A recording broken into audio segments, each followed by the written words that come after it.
Hello， 大家好，我是荣飘儿。今天下班回来看到我的猫咪好像有点生病了，因为从昨天开始就感觉它有点不舒服，一直卧在沙发上，感觉今天一天都在沙发上，没有吃东西，也没动，没有精神。现在打算带它到外边的宠物医院去看一下。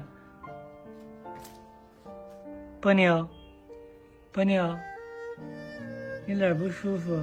你鼻涕2个鼻涕都流出来，等下带你去看一下医生好不好？他就是没精神。来看看我的波妞，波妞，带你去打一针就好，打一针抗生素。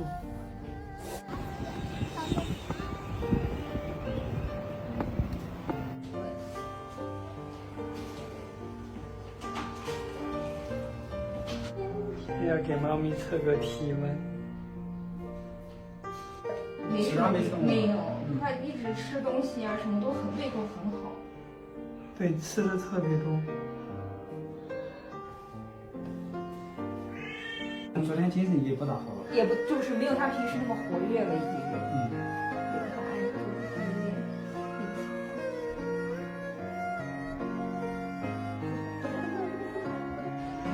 我们现在打完针了，跟猫咪打了针，现在要回去了，已经看完了，它可能有点发烧。我们现在回到家里了，感觉它打了针可能都要好一点，没有先那么蔫了。我们刚刚去给猫咪看病，花了210块钱，医生说让我们把它留在那儿输液，我们想的是还是打针比较好。因为把它带回家里面，它不那么紧张。因为它那里医院的话有狗的，怕吵着它，反而不利于它恢复。